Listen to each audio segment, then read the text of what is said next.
Hi guys! Welcome back to my channel, and for today's video, pupunta tayo sa South Korea for the second time. Actually medyo late na nga kasi 6:30 yung flight ko and kararating ko lang dahil nag-half day pa ako ngayon sa office. And ayun, bayad muna tayo dito ng travel tax.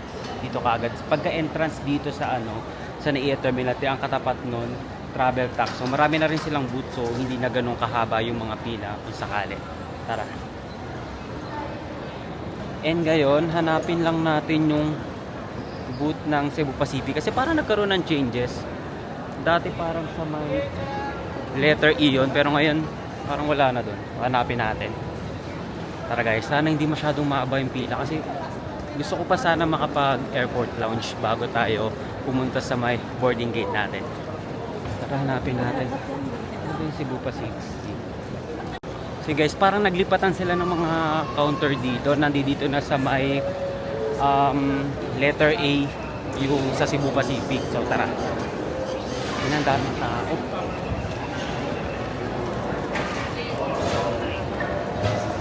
Pipila na tayo dito sa may Cebu Pacific and medyo maraming tao. So ito guys, yung pila ngayon dito sa Cebu Pacific. So sana mabilis tayo matapos. Tara. Tatapos lang natin mag-check-in ngayon and ngayon papunta na tayo sa immigration. So, sana mabilis lang din yung pila ngayon kasi medyo late na and hindi pa ako nakakapag-lunch din. So ang bala ko sa may airport lounge mag-lunch na lang para mabilis. So tara. So hindi naman masyadong mahaba pila kaya tara. So guys, katatapos lang natin sa may immigration and so, naging mabilis lang yung pila kasi yung mga pila para sa mga Filipino passenger parang in-spread out nila dun sa ibang mga foreign na queue. So, naging mabilis na lang din. And yun, so dalawa lang pala yung tanong sa atin. Parang ang tinanong lang kung kailan yung balik dito sa Philippines. Sabi ko April 16 and then kung government employees daw ba ako. Sabi ko sa private na ko. Oops. Sorry. Bali, dalawa lang yung question sa atin kanina sa immigration. Tinanong lang kung kailan tayo babalik. Sabi ko April 16. Tapos kung government employees daw ba ako. Sabi ko sa private yung company ko. Kung nasaan ako nag-work. And then, ayun, okay na. Bali, tinanong niya rin pala kasi nakita niya rin yung address ko doon. Tinanong niya kung saan daw ba to, sa CA lang daw ba to kasi parang familiar siya sa place kung taga saan daw ako, kaya ayun. So, ayun, nakalagpas na tayo agad tapos mabilis lang din yung sa security check.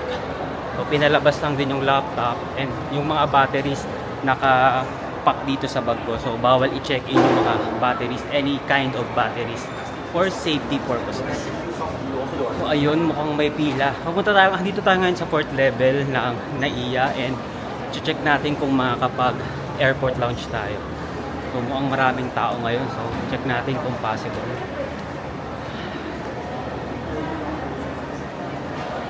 Hindi ko alam kung pwede pero sana pwede. Teka lang. So yun guys, medyo maraming waiting and 6 PM pa daw yung next available na slot. Estimated lang naman daw yun. Pero anong oras pa lang kasi ngayon 4:12 departure ko 5:50 PM pa. So, I don't think kaya, pero hintayin pa rin natin. Check natin dito sa Marhaba.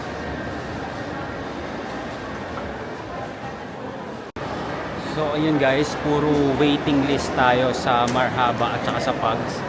And ayun, so, sayang naman.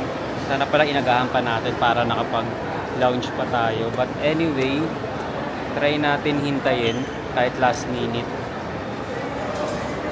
Hindi ko alam kung sa A-lounge pwede tayo. Check natin ngayon.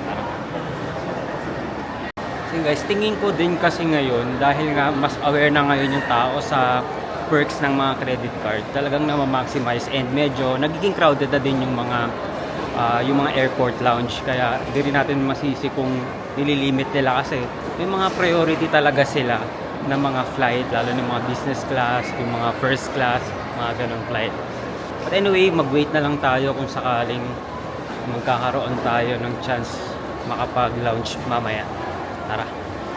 Chinek ko yung sa may A Lounge and hindi rin available yung mga credit card na yung credit card na meron tayo. Parang ano pa lang sa A Lounge. Security Bank na Platinum ata yun. And then yung Bank of Commerce naman na credit card, parang 50% off lang daw. So may bayad pa rin. So yun guys, kumain na lang tayo dito ng wonton mami, tsaka bumili tayo ng bottled water kasi medyo matagal talaga yung sa may airport lounge. So medyo matagal kasi sa may airport lounge, kaya kain na rin tayo dito habang naghihintay ng flight.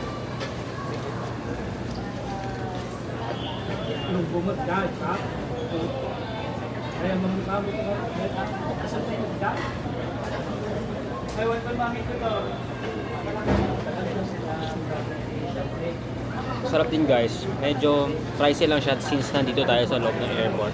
230 pesos itong wonton mami.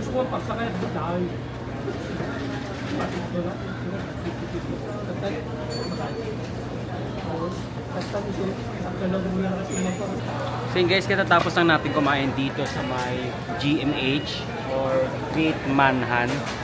Okay naman yung food nila and may pagka parang mga noodles, meron din silang mga mga rice meal. So kung nagugutom kayo, gusto niyo mag-rice, pwede dito. But anyway, wala pa ring text yung airport lounge, yung mahaba or yung pugs kung may available lang slot. But anyway, punta muna tayo sa may boarding gate natin. Papunta ko ngayon sa Korea is solo trip ako ngayon. Kasi yung mga kasama ko nauna na kanina sa Korea, kaninang umaga yung flight nila. And then ako ngayon namang 6:35 PM. So pa lang, 5 PM pa lang naman. Maya pa yung natin, yung flight talaga natin. So this is my second time na pupunta sa Korea. Kung napanood nyo yung last vlog natin, pumunta na rin tayo ng Korea last year nung autumn season, and sobrang ganda ng experience yun, and kasama ko si mama. This time naman kasama ko naman yung mga friends ko, yung mga kasama ko sa Taiwan at saka sa mainland China. Sila din yung kasama ko dito, sila Ara and si Nico. So mamaya mi-meet natin sila or bukas na pagkagising, kasi madaling araw na tayo makakarating doon sa Korea. So, hindi ko na rin pala na-share sa inyo na nag-apply ulit ako ng Korean visa. Napanood nyo rin yung vlog ko, binilog ko din na 5 times tayo na dinay sa Korea, and this time na-approve na tayo twice. So at least nakakabalik na ulit tayo, and since na-extend yung Korean visa simplification, gumamit ulit ako ng credit card para makapag-apply ng Korean visa. So pag nag-apply kayo ng Korean visa, kung meron kayong gold or platinum na card ng BDO, BPI, RCBC ata yun. So check nyo na lang sa website ng BDO. May chance kayong makapag-apply ng Korean visa without yung mga bank statement, mga ganun. So parang exempted na kayo. Bali, ang ipoprovide nyo na lang yung mga usual na lang na visa application, yung application form, yung passport ID, and yung mga iba pang mga requirements. And nag-request din pala ako dito ng multiple entry visa, pero hindi pa rin tayo nag-grant. But anyway, at least approve pa rin tayo and makapunta tayo or makakabalik tayo sa Korea. And ang layo pala ng gate natin, gate 104 tayo, and dito pa lang tayo sa gate 109. So dulu-duluhan na naman yung airport. Dulu-duluhan na naman yung gate natin. Ayun, kapagod maglakad. Ang layo talaga guys ng gate natin, dulong-dulo talaga ng international departure. Kumbaga nag-entry tayo sa bandang gate, malapit sa gate 114. Doon tayo sa kabilang side, doon tayo sa 104. So ayun yung pinakadulong gate number dito sa NAIA. Sobrang layo, pero check muna natin yung gate natin kasi minsan nagkakaroon sila ng mga changes ng gate.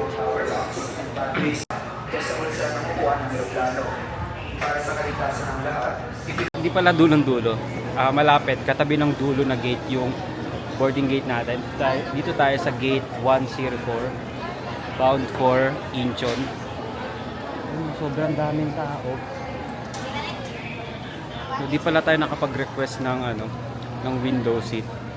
Hindi ko naisip kanina habang nag-check-in. Anyway, mamaya pa 5:35 yung 5:35 yung boarding time, pero yung nakalagay sa may ticket natin 5:50. So buti na lang chinek natin ngayon dito sa may boarding gate natin.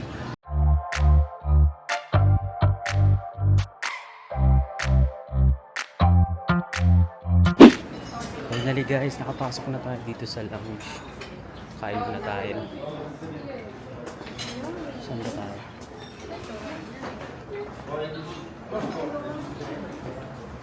Okay, dito na lang tayo pwesto. So, ano lang to? Quick merienda lang to guys kasi flight na natin in 30 minutes. Ayun guys, kumuha tayo ng siomai at saka itong japchae, tapos kumuha na rin tayo ng bottled water at saka beer. So, quick merienda lang bago yung flight natin. Very quick lang.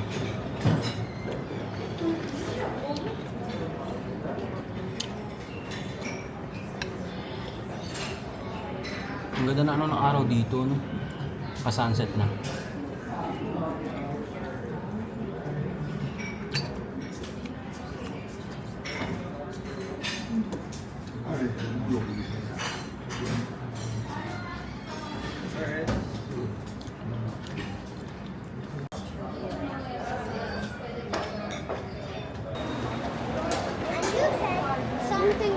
Sakto yung balik natin, nandito na kaagad tayo sa may gate 104 and boarding time na. So saktong-sakto na yung balik natin.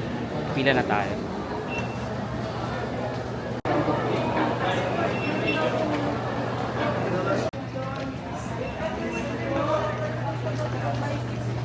Boarding na tayo guys. Punta na tayo sa plane.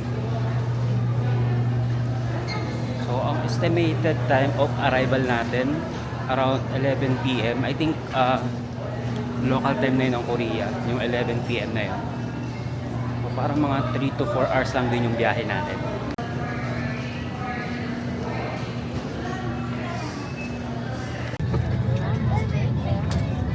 Okay lang. Then guys, andito na tayo ngayon sa Incheon International Airport. And kunin lang natin yung luggage natin and then mag-withdraw tayo ng Korean won and then pupunta na tayo sa accommodation natin. Let's go!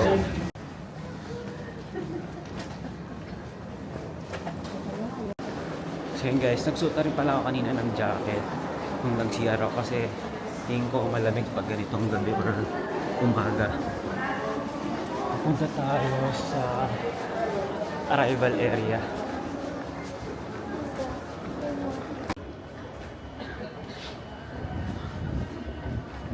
So yun guys, nagmamadali tayo kasi nag-avail tayo ng airport transfer sa Klook and 1.5 hour lang yung free waiting time na inalat nila.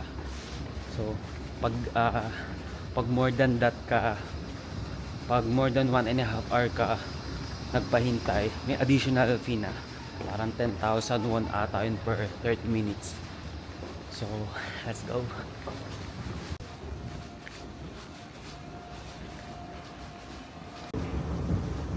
Guys, andito na tayo sa bandang sa concourse train and kailangan natin mag-transfer papunta sa pinaka arrival area, yung mga baggage area.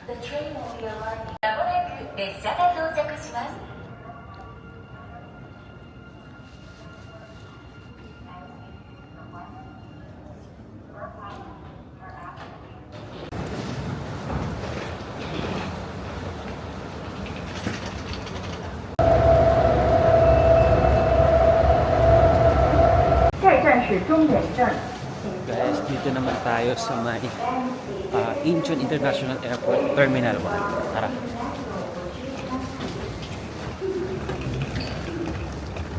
So ganito guys pag late night arrival, walang masyadong tao. And ayun. So ito na pala yung ito na pala yung dito na tayo banda sa may Incheon Airport na signage. Tingnan nyo guys. Ito na guys. So So usually pag mga dumarating dito sa Korea, nagpipicture dito sa Incheon Airport.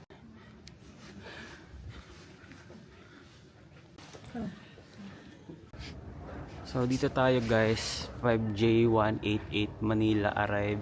Bali sa Carousel 7 tayo. Tara.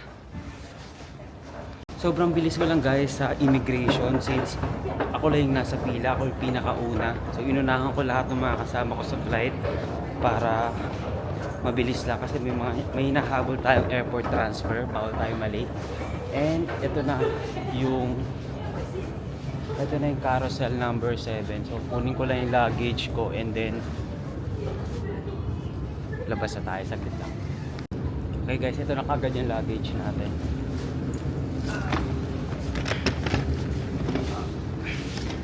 Guys, sobrang bilis lang. Buti na lang mabilis yung galawan pag ganitong midnight flight, midnight arrival. Guys, nakuha ako na kaagad. And ito guys, bumungan sa atin. Welcome to Korea! Palabas na tayo dito sa may arrival area. Hanapin ko na yung exit. Ito guys, palabas na tayo sa arrival area and alam po guys, familiar sa inyo to kasi dito lumalabas yung mga K-pop star, mga Korean actor, actresses. Dito lumalabas. Ito guys, sobrang legendary, sobrang remarkable na itong exit na to. So guys, yung malaking LED ng mga arrival. Ayan. So ayun yung flight natin, yung Manila. And guys, finally dito na tayo sa South Korea.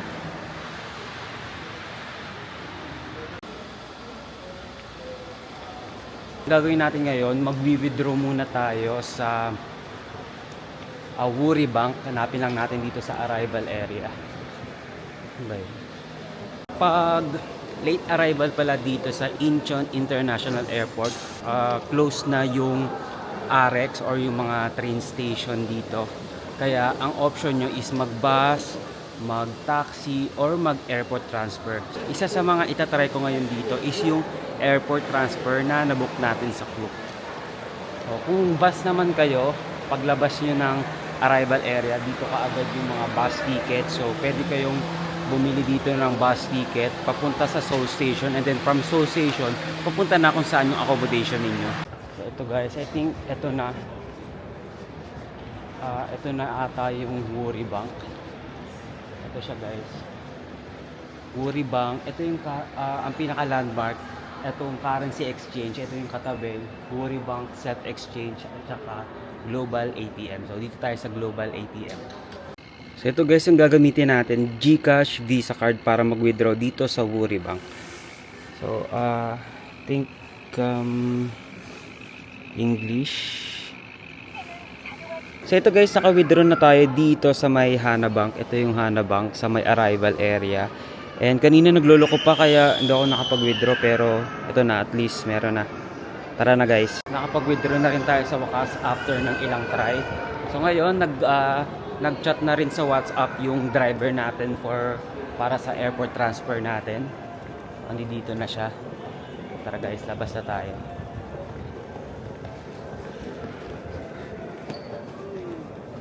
Exit 3.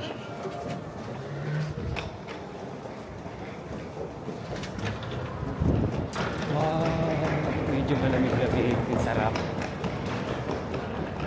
So ito guys yung labas ng Incheon International Airport. Ito guys, go na yata. So ayun, sana abot pa tayo sa 1.5 hours after yung waiting time. Tingnan ko nga kung nasaan na siya. So guys, medyo malamig-lamig pala ngayon. 9 degree na yon, 9 degrees Celsius ngayon dito sa may Korea. Hintayin lang natin yung reply sa WhatsApp ng driver natin. Kaya tayo yung driver ko guys. Ano kasi wait, ang ganda ng kotse. Madalis ng kotse. There. Guys, ito na guys yung airport transfer natin. Ang ganda nito. Lakas maka VIP.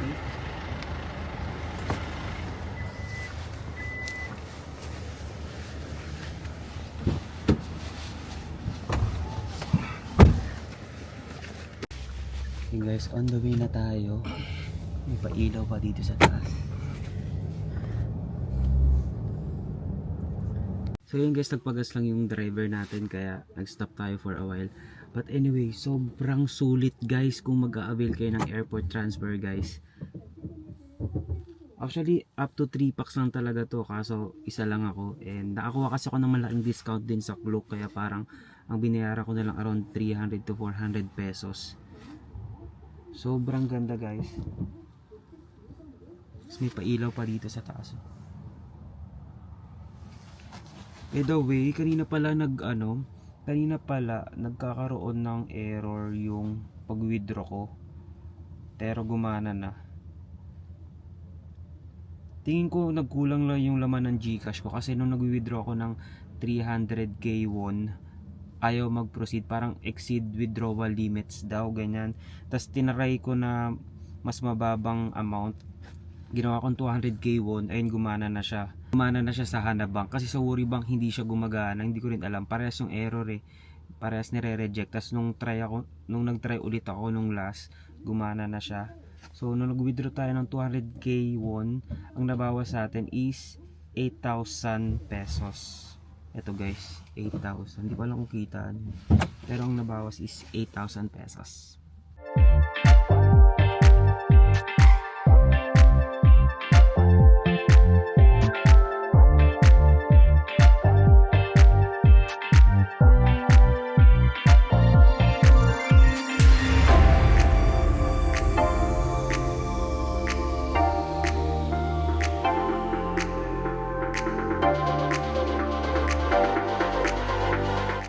Guys, andito na tayo.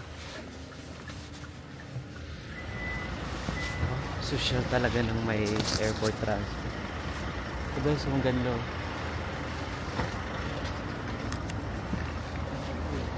Third floor? 2?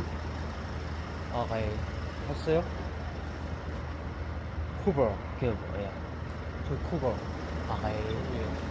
거기 여기. 오케이? I think this one. Seoul Cube. Going up.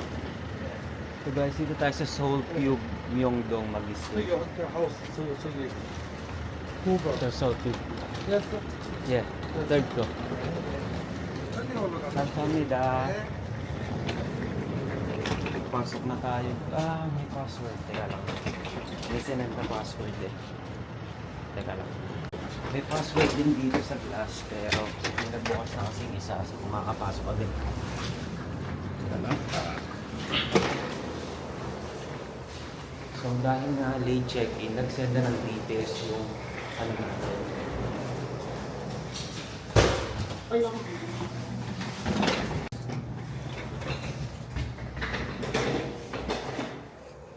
Okay guys, andito na tayo.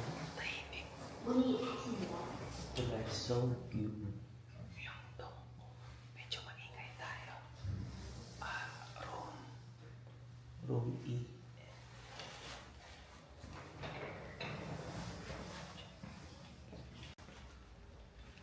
So ito guys, yung pinaka-lobby.